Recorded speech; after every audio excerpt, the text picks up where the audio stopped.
odayaasha kale ee kala duwan ee qaranka halka jooga waxaan ku salaamayaa salaanta islaamka. Assalaamu alaykum wa rahmatullahi wa barakaatuh. salaan kadib aad iyo aad baan ugu mahad celinayaa akhyaarta halkan xafladda ka soo qayb gashay ee soo ajiibtay ee waqtigoodii noo soo huray ee noo yimi jacayl iyo wanaag iyo kalgacal ay noogu yimaadeen. aad iyo aad baa ugu mahadsantihiin agaasimaha guud ee madaxtooyada iyo wasiiru dawlaha iyo dhammaan waxa weeye shaqaalaha madaxtooyada oo uu ka mid yahay sidoo kale qaybaha kala duwan ee wadooyinka iyo wasiirkii halka ka hadlay Cali Sandulle ee wasiirka bariga ahaa iminka arrimaha bulshada qaabilsan dhammaantood diyaarinta iyo qorsheynta iyo qabanqaabada xil wareejintan ay sida laxaad kale uga qayb qaateen ee ila ururiyeen ee laga qayb qaateen aad baan ugu mahad celinayaa. inta kadib waxaan jecelahay inaan xuso nasiib wanaag oo maxamuud xaashaan isleeyahay maanta nasiib wanaag bay u tahay. aniga se maalintii aan joogay aanay nasiib wanaagii ahayn aan isleeyahay mala nasiib darro ay ahayd. waxa weeye may jirin wax aan anigu la wareego macluumaadaho wasiirba ugu maan iman labada madaxweynuunba fayl isu dhiibayo mid allaalay meel wax laga bilaabo iyo wax allaalay waxaan la wareego haba yaraatee ma jirin. laakiin nasiib wanaag maxamuud maanta waxaan ku wareejinayaa meel habaysan oo qorshaysan oo dokumentigeedii leh oo wax la taaban kara leh oo dariiq loo raaca leh. balse shalayto anigu maan helin nasiib darro maan helin nasiibka ilaahay samahadii waxaan ku mahadinaya inuu igu guuleeyay inay ii suurta gasho inay waxa soo dhameeyo ururaan isagu soo ururiyay. sidoo kale cid kastoo igala shaqaysay oo ka mid yihiin shaqaalaha qaaliga ee madaxtooyada ee aad iyo aad ayaan ugu mahad celinayaa. cid kastoo mas'uuliyiinta kale ee la shaqaynaysay ama wasiirada ama wasiir ku-xigeenada ama wasiir dawlayaasha ee aan ka wada shaqaynay iyagana saas leeg baan aad iyo aad ugu mahad celinayaa. inta kadib runtii yani waxaan tilmaamayay uun bilowgii xilkan aan isleeyahay mala uun intaanan hadalka muxuu soo gelin introduction kooban uun ka bixi challengeski ama caqabadii la kulmay bay kamid ahay mid kamid ah inaan wax macluumaad ah oo aan raaco aanan ugu tagin wasiirkii iga horeeyay wuxuu ahaa Xasan Macalin ugu maan iman wasaaradda isagoo ka tagay ayaa nimi kadibna ninka la yiraahdo directorkii ama DG-gii baa halka igu wareejiyay wax guud uun madaxtooyada ah. laakiin macluumaadkii waxa weeyaan maanta ku talagalsanayna wareejiyo ee qorshaysan markaa maan haynin oo suurtagal ma ahayn. challengeska waxa kamid ahaa runtii xilligaan la kulmay oo iyada lafteedu caqabad ahayd kulmiyo markaa guuleystay oo inta xilka heshay ay ka badan tahay inta xilka weyd oo iska daa inta xilka weyday ee cabanaysay inta madaxtooyadu muslabal markaliya gaaro gal ee askarta islaynaya ee mushkiladu ka kulmayso la kulmayso ee cabatinka ee mushkiladda kadibna qayla dheer iyo wax walba xirsa xumeeyo haday cadceedu kulaatay xirsa xumeeyo baa iga soo raacday. markii challenge baa runtii iyo waqti kulul oo markaa ay soo maray laakiin maanta insha Allah ta'ala aan la kulmaynin oo nasiib wanaag ku ah. waxa sidoo kale saddex ahaa shaqadu wax la yiraahdo change every change ama wax kasto isbedeli pain bully ama xanuun ayuu leeyahay. isbedel kasta smooth kuma dhasho. isbedel baa dhacay waxa xilal cusub baa la yimi dawladda oo dhan baa isbedeshay systemkii oo dhan baa isbedelay wax saxan iyo wax qaldan ba wixii isbedelay markii ay isbedeleen qof waliba meel cusub uu joogaa meel walba qayla kaaga soo baxayso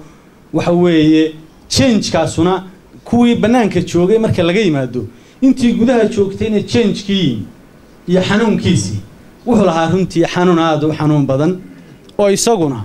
sidaad uga dabaalan lahayd iyo sidaad uga shaqayn lahayd iyo sidaad isugu xidhi lahayd ay aad iyo aad u hawl badan tahay. weliba ku darso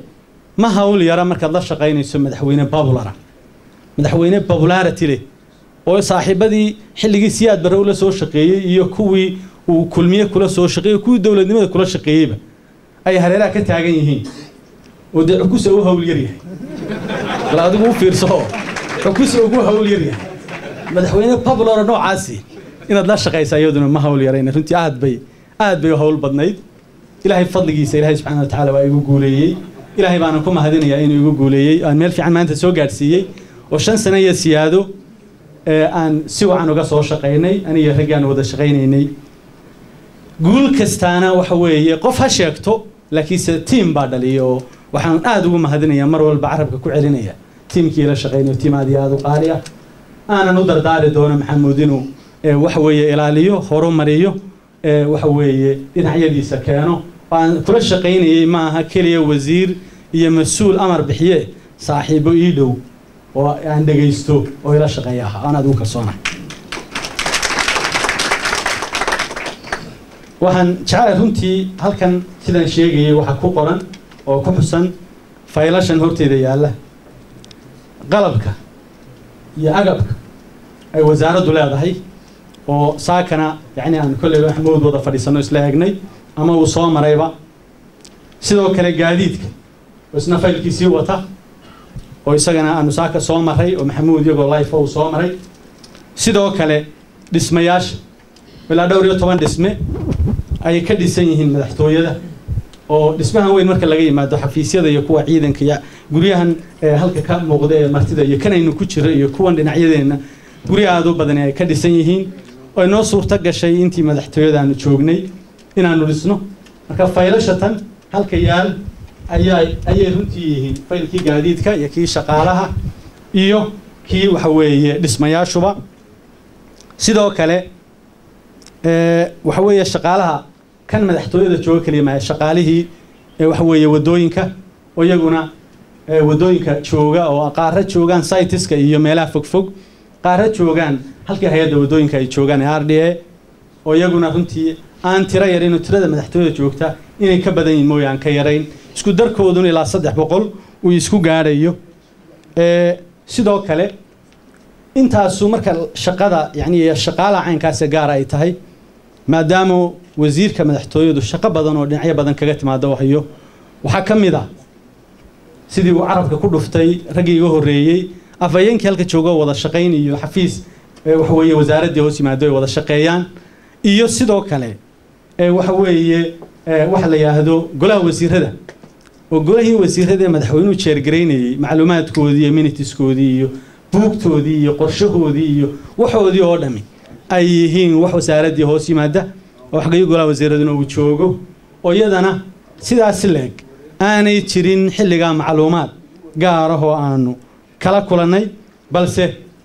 aad insha Allah ta'ala halka ay ku jiraan macluumaadkoodu ilaa 48 xeer oo dhaqan galay oo xeerarka halka laga gudbiyay oo golaha wasiiradu sida caanka uu ku yahay waan la socdaa golaha wasiiradu sida uu caanka ku yahay wuxuu gudbiyaa xeerar wuxuuna gudbiyaa budgetka wuxuu gudbiyaa proposalska iyo wax la yiraahdo qorshayaasha ama siyaasadda ayuu gudbiyaa intaba uu halka ka gudbiyay goluhu oo golaha wasiiradu gudbiyay oo macluumaadkeedii oo dhami halkan kuugu qoran yihiin kaliya maaha macluumaadkii maadaama caqabada aan soo sheegay nala kulantay waxaanu diyaarinay inuu yeesho laba shay oo midna yahay handbookii yani qaabkii iyo qorshii loo raacayay midna yahay protocolkii waanu golaha wasiiradana keenay oo ka ansixinay protocol dawladnimadu waa protocol iyo system protocolkii buugi protocolkan asaas oo kala noqoray oo halkan uu ku jiro macluumaadkiisii oo diyaarinay golaha wasiirada intaas oo kaliya kuma naandayn maadaama aynu dadaal ugu jiro had iyo jeer inaynu dunida ka mid noqono forumka ama ardaayada caalamiga ee dunida ku kulanto ee isku aragto aynu had iyo jeer oonu qabno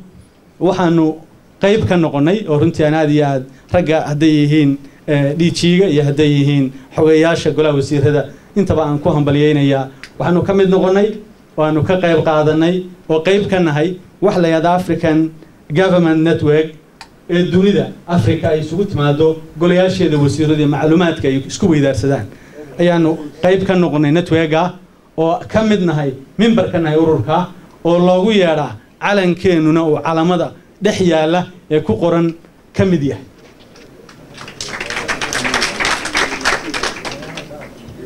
inta markaan ku soo ururiyo ta golaha wasiirada iyadana waxaan runtii tilmaamayaa oo si dulmar u tilmaamaya دوكمنتيادان halkan ku tilmaamay oo ay kamid tahay dib u habeyn lagu sameeyay nidaamka xisaabaadka oo loo sameeyay policy procedureski oo ay kamid tahay tilmaamaha golaha aan sheegay handbook golaha wasiirada ama cabinet handbook oo ay kamid tahay protocolka iyo qoraalkiisa iyo documentkiisa oo diyaarsan lana ansixiyo golaha laga ansixiyay maamuuska wax la yiraahdo oo ay kamid tahay sidoo kale maadaama wasaaradda waxa weeye khaarijigu ay qaabilsan tahay اعترافكي waxa yimaado madaxweynaha u yimaado macluumaad iyo wax la diyaariyo oo xogo iyo wax loo adeegsado marka runtii waxaan sheer garaynaa wasaaradda khaarijiga oo kale waxyaalaha noocaas oo kale wixii madaxweynaha ku socda u yimaada marka macluumaad ilaa 5 fayl ah oo wixii khaarijiyada quseeya ayaa halka ku jira oo waxa weeye uu ka mid yahay 6 fayl aan dhiraahdo oo uu ka mid yahay buugga ay ku qoran yihiin waxa weeye wada hadallada intii dhacdo ee dhacday iyo documentigii la saxay ku mid yihiin originalkiisina uu yaalo wasaaradda khaarijiga maadaama numar walba part ka ahayno la shaqeynayno waxa weeye gacanta labaad la maanaysa wasaaradda khaarijiga ahayn wixii macluumaad madaxweynaha u yimaada ama khubaro مثلا 5 fayl waxa diyaariyay toban niman la yiraahdo oo khubaro ah oo اعترافka dariiqadii loo raaci lahaa sharciga waxyaalaha loo raacayo dhan madaxweynaha macluumaad ka soo siiyay inta in leegina ay taalo wasaaradda khaarijiga hayso marka macluumaadka noocaasina halkan uu ku jiraa faylashiisii oo wixii loo baahdo ee tilmaan iyo tusaale laga raaci kara biidnillaahi tacaala waxa jira oo iyadaan wax faahfaahin ka bixinaynin saakan aanu ka wada fadhiisanay maxamuud iska aragnay faylka ama nabadgelyada ama macluumaadka khaaska ah ayaa isaguna halkan ku jira oo isaguna waxa weeye fayl gaar ah oo wixii macluumaad khaas ah ama nabadgelyada khuseeya cid baa qaabilsan laakiin xogta soo ururtay madaxweynaha u timaada wixii khaas ah madaxweynuhu gaar u diyaariyo ayaa ku jira comment ka bixin maayo iyada oo gaar baan uga wada hadalay waanan tusiyay maxamuud wixii looga baahnaa inta waxaan jecelahay inaan ku soo ururiyo waxa la yiraahdo macluumaadkii guud ee inta tan madaxtooyada aan guud maro waxa laga yaabaa dadka qaarkii inuu mala maanta siyaasaddan ka hadlayo filayo laakiinse wuxuuna ila gasho mooyaane kuma tala gelin siyaasad waxaan ku tala galay xil wareejinuun inaan maanta ka hadlo xilka aan maanta wareejinayeen 5 sanadood iyo siyaadada hayay aniga doortay runtii inaan ka tago waxay ku khasbayna ma jiraan sidii aan hore u sheegayna wax dhibaato madaxweynaha kala gaadhay iyo wax cabatina iyo wax xumaan haba yaraatay ma jiro waxaan bale ahaa qofka ugu dhow ee aan isleeyahay kalsoonidiisa aad haysataa ee ugu dhow ee waxa weeye macluumaad iyo talo iyo aragtiba ay ka sheer gareeyaan balse qofkay doorashadiisa tahay xilka iyo joogistiisu marka aniga doortay inaan runtii ka tago sidaan hore u tilmaamayna markaad aragtida ku sinmi weydaan marka aragtida ku kala duwanaataan madaxweynahaaga ama isaga dooran inuu ku baneeyo yahdo aragtida weyn ku kala duwan ama adaa dooranaya hadad aragtida siyaasadda ee mustaqbalka ka midaysnaan weydaan laakiin xaasha shaqada iyo dawladnimada iyo siyaasadiisa dawladda gaarka ee dawladda ku wadayaba ma raba yani wax khilaafa iyo wax kala aragtiya iyo waxaanu isku qabanno iyo waxaan ku qoonsado midnaba kuma arag waxaanan waliba ku sifaynaya madaxweyne la shaqeeyo intaan anigu kulliba madaxweynaha baan la shaqeeyay laakiin intaan ka sheeka qaatay inuu yahay madaxweynaha ugu wanaagsan aad iyo aadna anigu mahadinayo waliba waan tilmaami doonaa insha Allah taala wixii macluumaad guud iyo experience-kayga waan tilmaami doonaa aan ka faa'iiday waan aad iyo aad uga faa'iiday waxa laga yaabaa dadka qaarkiin ay yiraahdaan oo aan ka maqalo meelaha madaxweynaha wada soo shaqeeyo sida maanta dhaweed baxusay cidlaad ku tuurtay waa ka marka mar labaad baan ku celinaya cidla ma raggan aan kaga tagayo ku xeeran madaxweynuhuna dawladii buu hayaayo 5 sano hadda 6 sanadkii lixaad ku jirta oo gaamurtay aan dhibaato ka taagnay sidoo kale ma aha aragtida siyaasaddu abaal iyo abaal la'aan ma aha madaxweynuhu waa ii doortay xilka aslan ba waxa la yiraahdaa ما هو واحد entitled u tahay ama madaxweyne noqo ama wasiir noqo entitled yani waxaad adigu xaq u leedahay dadkana ma xaq ugu leeyaan madaxweynaha xaq ugu leeyahay ama cid ayintaan xaq ugu leeyahay waa fursad lagu siiyo madaxweynaha fursad bay bulshadu siisay ku dooratay isaguna anaga fursad buu na siiyay waxay ku xidhantahay fursadda lagu siiyaa sidaad uga faa'iideyso bulshada iyo sidaad uga faa'iideyso cidda ku igmata iyo sidaad adigu uga faa'iideysato waxa weeye ayay ku xidhan tahay marka fursadda uu nasiyay madaxweynuhu runtii aniga ragga kale aad iyo aad baan ugu mahad celinaya waxaan uga faa'iideeyay runtii oo aan intii suurtagal ahayd awood bini aadan shaqeeyo inta ugu badan isir ku bixi inaad madaxweynaha guul gaarsiiso waxaanan isleeyahay maanta inay bilaa munaasaca tahay maca kuwa naga soo horjeeda ay qirayaan madaxweynuhu ku guuleystay horumar aan hore loogu talaabsan marka waxaan aaminsanahay runtii xilkii madaxweynuhu fursad ay siiyay inaan abaalkeedii celiyay oo waqti iyo saacado iyo soo jeed iyo wax intii awoodayda ahayd bini aadan bixin karo inaan ku bixiyay balse doorashadeeday tahay markay gaadho xilliga qaarkeed in istiraado wax isku xumaanina fikradaas ka wanaagsan danahaaga raaco waxa doonto ku dooro inaad adigu shaqada ka tagto marka madaxweynaha waxaan filayaa sharaf baan ku kala tagnayo dadka suuqa laga yaabo inay ka hadal hayaan madaxweynaha wanaagiyo sharaf baan ku kala tagno isku ognahay wax dhibay isku ogin cid kasto oo dib la doonaysana ageeniskeedana waan ka soo horjeeda waxa uun kaliya oo ay tahay rabitaankayga iyo go'aankayga ay tahay inaan ku qaatay inaan anigu madax banaanaado siyaasadeeda mustaqbalkayga madax banaanaado inta kadib waxaan jeclahay inaan wadooyinka oo iyaguna hoos imanayay aan halka ka sharaxo wadooyinku markii la hoos keenay sidaan tilmaamayay madaxtooyada inaan challenge iyo caqabado adag ugala kulmay ayaa waxaan kala kulmay wadooyinka challenge aad u adag oo ah markaan wadooyinka la wareegay madaxweynuhu hoos keenay oo runtii ku timi taladii madaxweynaha iyo aragtidii ragii gacanta ku hayo kamid ahaa wasiirkii hawlaha guud xilligaa joogay iyo gudoomiyihii hay'adda wadooyinka xilligaa joogay oo labaduba u arkay sidii wax u socdeen aan waxba ku soconayn markii la hoos keenay qaylo dheer baa dhacday maxaa lagala doonay madaxtooyada iyo maxaa kala galay wadooyinka aad baa qaylo dheer loo sameeyo dadku qayliyay baarlamaanka bay gaadhay meel walba waa ka dhacday waxba lacag baa laga doonayaa xoolaha laga doonayaa waxba laga urursanaya waa kaas oo waa ka ilaahay subhanahu wa ta'ala naguma kashifin ilaahay waa nagu guuleeyay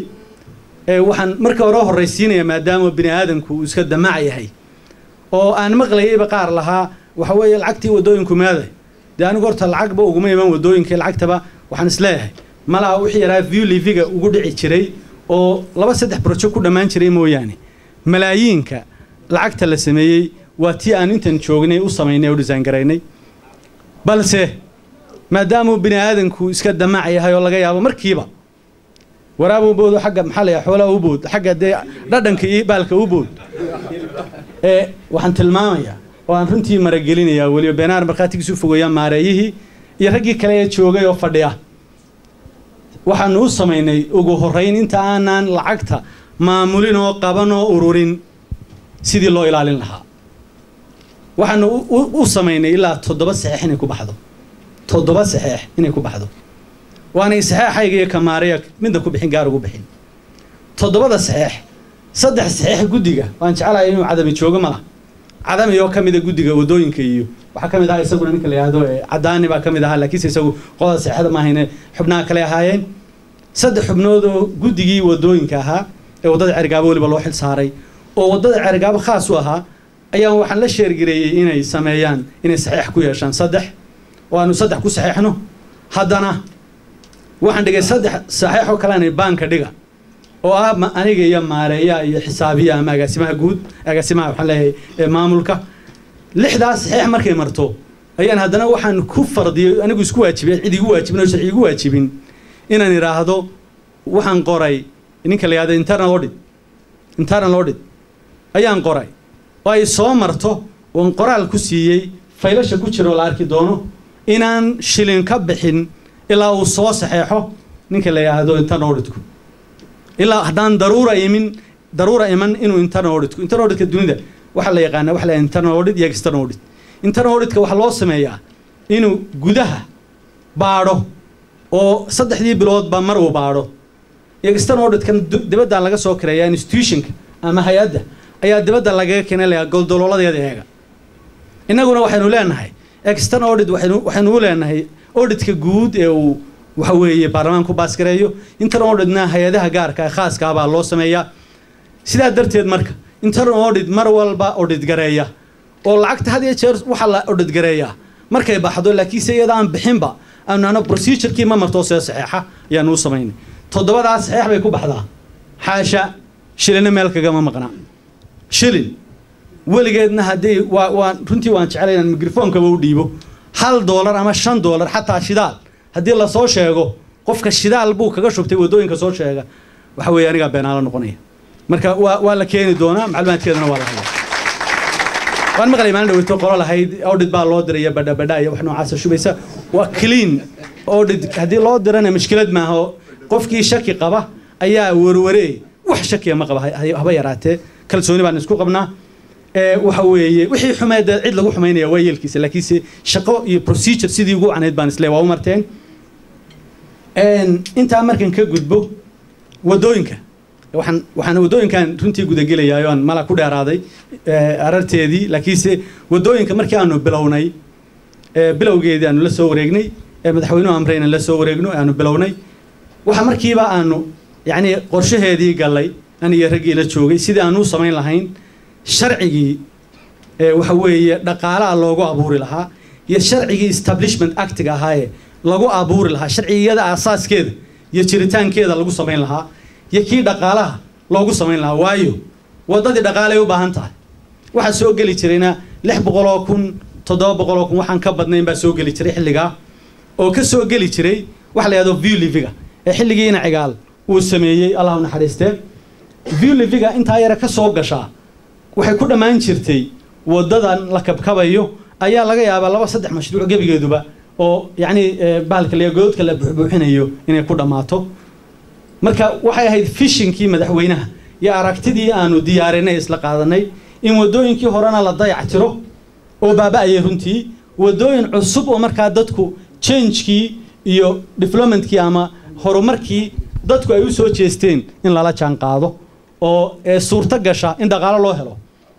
waaye dunida waa la yaqaanayo hadana dhaqaale dibadda ka helin dhaqaalaha yare budgetka ama miisaaniyadda ka soo gala kuma anfaco haddana waxaanu isku daynaa xoratayno oo raadino oo waxa weeye baadi doono dhaqaale suurta geliyan wax lagu dhaqaajiyo si dunida wax inoogu tarto kadibna waxaanu sameynaa waxa la yiraahdo xeerkii waxa weeye takaaliifta wadooyinka oo ay macnaheedu tahay lacag ma qaadi kartid sida sharcigeenu dhigay dastuurku dhigayo ilaa baarlamaanku baas gareeyo waa mamnuuc oo ma qaadi kartid kadibna xeerkii baan qoray takaaliifta wadooyinka kadibna aari xoolaha oo aanu ku soo rognay $1 iyo geel aan filayn $3 ahayd iyo ageel iyo ishinka inta la isku yado looda iyo sidoo kale gaadiidka wadada maraya oo yana wax yar laga qaaday ayaanu diyaarinay baarlamaankaanu u gudbinay kadibna waa baas gareynay oo ka gudbitay baarlamaankii madaxweynuhu waa saxaxay waxa suurta gashay marka sanadkii markii intaasu noo suurta gashay sanadkii koowaadba inay u soo hoyato $4 milyan $4 milyan inay u soo hoyato oo ka baxsan intii view liviga haddana oo cashuura haddana kagamaan hadhin waxaanu baadi doonay inaanu sameeyno wax la yiraahdo contribution ama caawimo iyo lacag ururin laga ururiyo bulshada من عسكري إلا مدحويني وحن قعد سنة مدحوينا إنه نو ويديو وح contribution يكودران وح قفل بان على إسقوا هين بالا ساري ولا تسي قفل بينه ودل كيس وحكو ترصده كدبنا هل كان العقب أنا جسوق شيء سنة تقول $2 مليون كله أنا جسوق جليسي شيء ده وكله والعقير عنه قرنتي وحن ودبده كهلا إنه لنا كبدن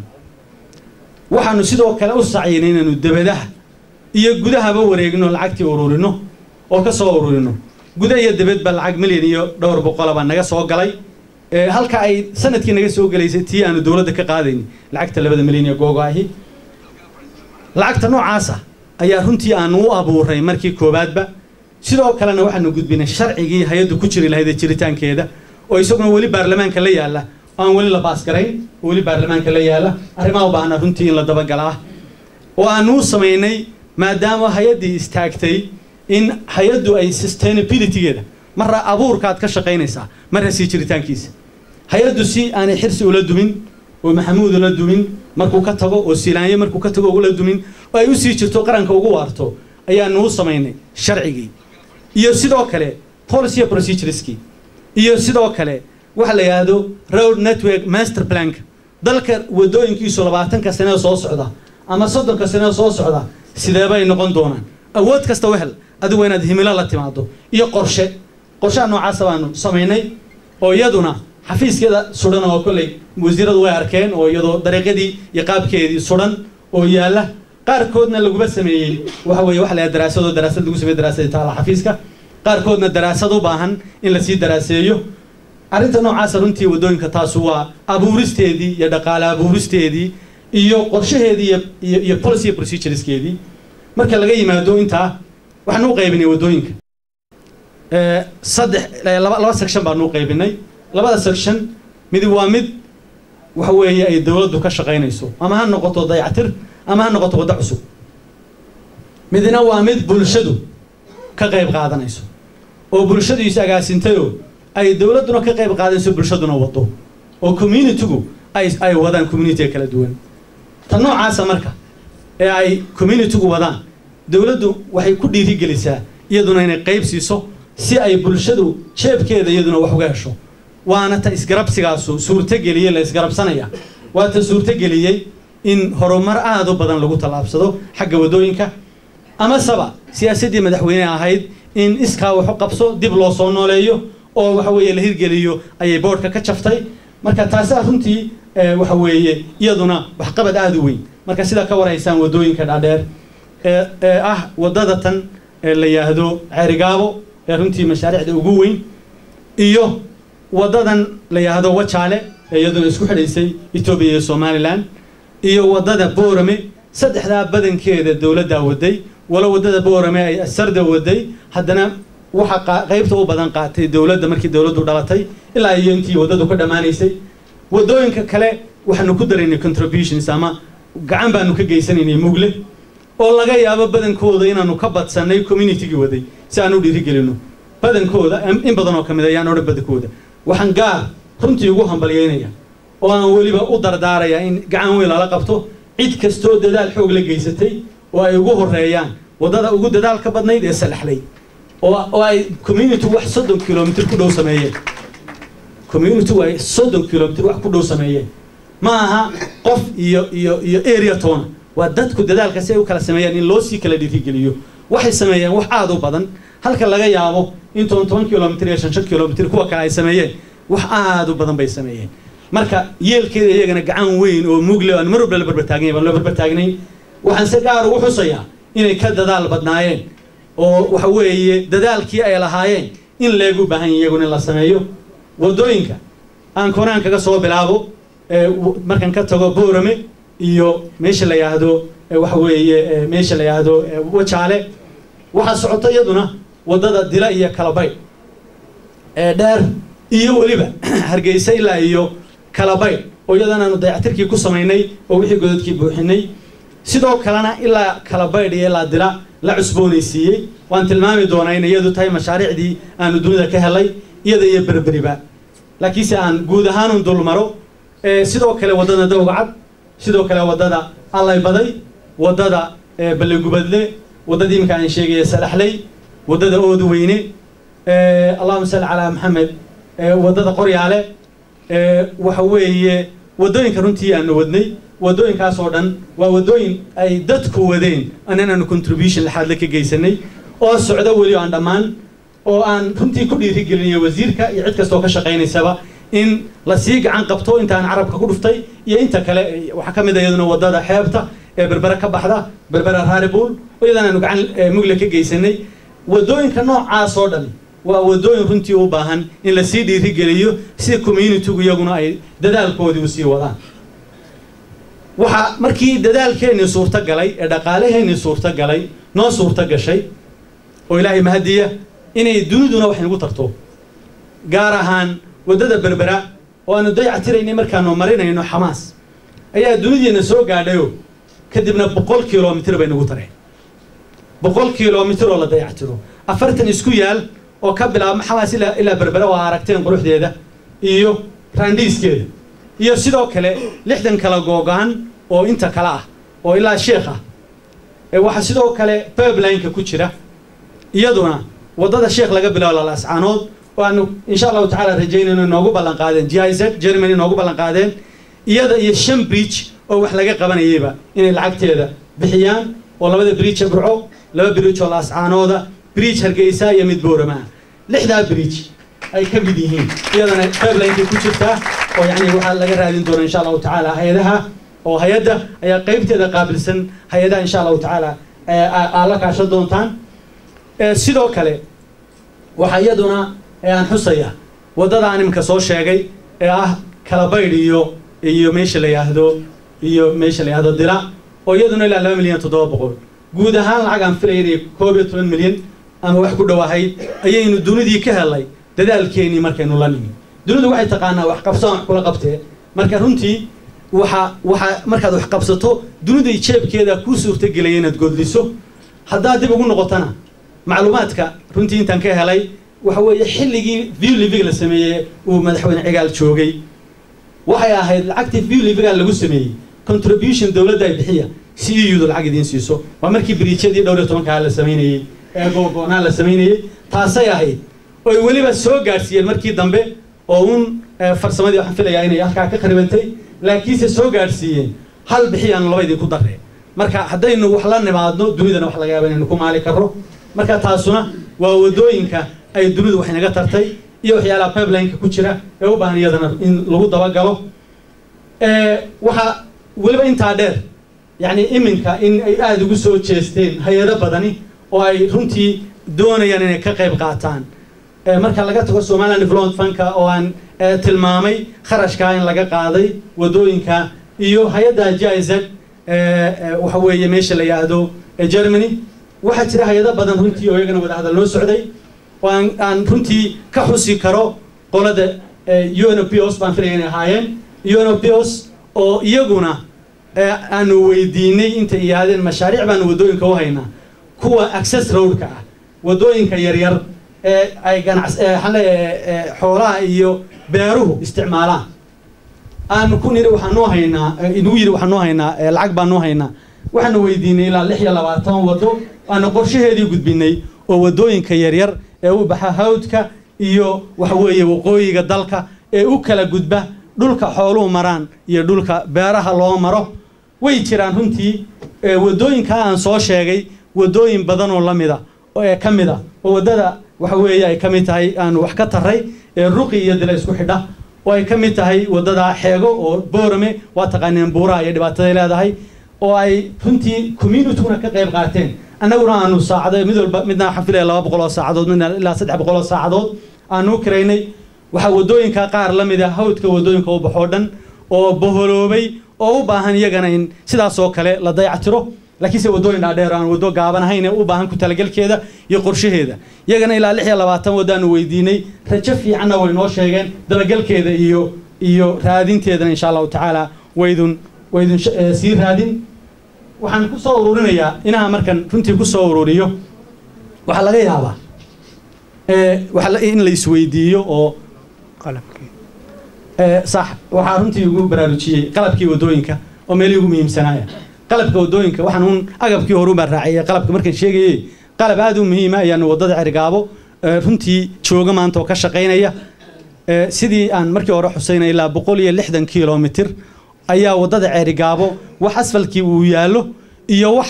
carakaawadi taalo ah waxay hadda ku jirtaa inta u dhaxaysa Ceelaf Weyn iyo Garadag ay xagga shishe ka joogtaa xagga sokana meesha la waridaad bay ku sii dhowdahay oo insha Allah taala aan rajaynayna dhaqso u dhaafto marka waxaan rajaynayaa biidnilaahi taala inay dhawaan ku soo ururi doonto banka saraareed oo xoog la gelin doono oo xagna ka wado salaxana xagna de tacab u baahano meel balaadhan aad u weyna wadada marka runtii Cergaabo waa mashaariicda ugu waaweyn ama waa mashruuca dalka ugu weyn aan dardaarayo leeyahay aad iyo aad looga qalab qaato anaguna runtii wixii macluumaad iyo talo iyo awoodba way isla kiin barbar taagay wixii ay ga baahataan mar walba waxaan xusaya oo hadalkayga dib ugu noqonaya sida aan sheegay ana shaqada iskay uga tagay wax kasta oo Maxamuud iyo inta kale dawladdu iga baahdaan maalin iyo habeen wax doona iga baahdaan voluntarily shaqooyinka diyaar u meeyo runtii ma oranaya shaqo kale aan qabanaya laakiin se oo shaqo aan wax ku doonto ama siyaasadeed imika aan isleeyahay qabatid hadda ma jirto laakiin se wixii macluumaad iyo talo iyo aragti iyo xoog bal iga baahdo diyaar baan idin la insha Allah taala si aynu qaranka u taabagelino inta kadib waxaan wax laga yaabaa inay dadku isweydiiyaan oo talo حرسي واكي أورد كبدنا دال كبدنا محو قبني قارب أمريكي بيجري برعو تبو ما فريسني عبد الدار بيسرعينه أباب البو برعك وضع وحن إن شاء الله تعالى كشقين دونا من التجين برعو هركي فاميلي بيا لو أنا تجيا وجورجي دل كان كم يتوان تجيا وحنا لقيا بين كرهاجيو وبعض بين وقت تشوجو لكن سي واحد يبنا ومتجين ونتجي معي لكن سي وحن كشقين دونا إن شاء الله تعالى وحي هرمرة وحوي دن عام جودة وحن كشقين دونا دنت إذا جاركا وحلقة يابا إن نكون مشغولة وقت كوبحيو هلك كان وبرايفت بيت هاي لكيسي أنا كسو بندقو وحن هل كان كدياري سدح ذنبوق قاعدين كعريانين تافكو كل فوق سدح ذنبوق ملا ولا أركي وعلن كسومالي لان سدح ذنبوق لما يستر كودا يقرأ الكودا أيان لما يستر دونا أن قرية أنتي أن دولة تشوجي ديار أنتي هذا أن قرية أيان لما يستر دونا مذو حويه وتاريخ ورنتي ووحي على نقوم هذا علينا مدحوين السيلانيو وقوم هذا علينا وقوم هذا علينا مدحوين السيلانيو إن أنكبر تيو خبرة أنكبر تيتهاي أنت عاد يرتهاي عاد يا ولي وحوي الشقين يسو إن هذا هيستورية أوروريسو واي بريتو لو حلقة يابا إن وحبا مركز أفرتن سنة ما كنتم سنة الشقين يسون سيرفيس تهاي إن وحبا كابتانو معلوماتكي qaar baad meel kaga tagto marka madaxweynaha kale runtii dardaarankiisii ama aragtidii aan ka faa'iiday in waqti badan soo shaqeynayay laakiin si aanay u saamixin qoraalkii xilliga uu diyaarin lahaa ayaan waxaan ku tala galay inaan waqti uga dayacmin aan diyaariyo noloshaydii iyo historygeygii wax ka diyaariyo marka waxa la yiraahdaa my success ama guushaydii buugga koowaad ee bluega ka labaad ee cad waxa ama ka labaad ee cad waxa isna la yiraahdaa caqabadaha rajada oo wax ama wax la yiraahdo barriers of hope ayaan wax ka qoray isagana ugu tala galay insha Allah ta'ala inaan dhameeyo barriers of hope ayaan isagana insha Allah ta'ala ku tala galay inaan dhameeyo ama caqabadaha rajada kan cas waxaan ugu tala galay waxa transformation measures ama halbeega isbedel sidee loo sameeyaa iyo macluumaadkeeda waxaana laga yaabaa inuu qalab qaato ama in badan soo ururiyay in badan ay dhiman yihiin dunida isbedelka samaysay inaan macluumaad badan oo ay leedahay u qalab qaato sidaan soo ururin lahaa marka waxaan diyaarin doonaa mustaqbalkayga siyaasadeed si aan u dhiso waxaan diyaarin doonaa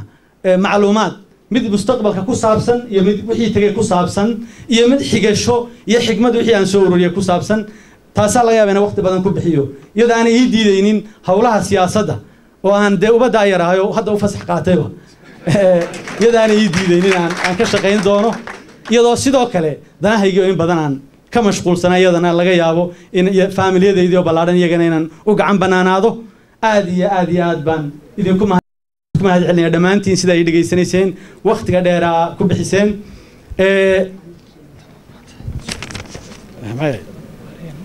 waad mahadsantahay macluumaad runtii muhiima buu xasan igu kordhiyey waxaan isleeyahay dadka daalayo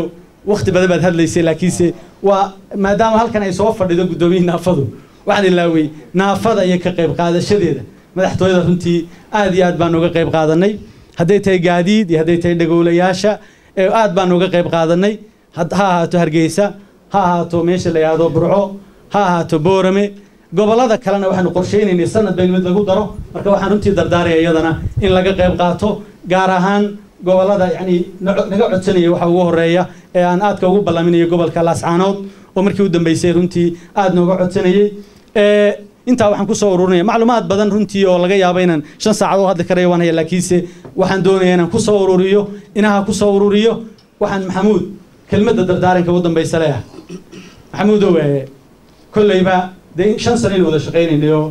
nin hawlkara oo runtii saaxiibkaya oo macluumaad badan oo intaan aan sheegayo laga yaabo inaan hore u share gareynay oo aan xog lahayn baa tahay oo halka kan xog lii kaaga warwari maayo ama tacablaan kaaga warwari maayo waxaan rajeynayaa insha Allah ta'ala inaad ka qayb qaadan doonto oo waxa weeye hirgelin doonto halka geeyay dhaafin doonto insha Allah ta'ala balse inta kale aan ku siinaya waxa weeye madaxtooyadu waa sida aan sheegay waa meel aad u hawl badan kaararka oo kaliya sida aan saaka ku sharaxayay 5 kun markay marayeen 5 kun qof walba wuxuu doonayo kaar qaato oo ay prestige noqoto oo uu yaado madaxtooyada kaarkeedii baan haystaa shan kun markay marayeen aanu maalintii eegnay inay ugu yaraan dhowr boqol soo galayso aanu kaararkii kansaloniri war bal hakiya marka waa meel mudankii bulshadu isugu imanayo oo qof weyn oo kaar ka doonaya ama doon inuu galo ay kugu adkaanayso marka waxaan leeyahay waxa la oran jiray 20 jirka mudug jooga loo maxal qarin ninka madaxtooyada jooga ma la maxal qarin iska gudbaan maanta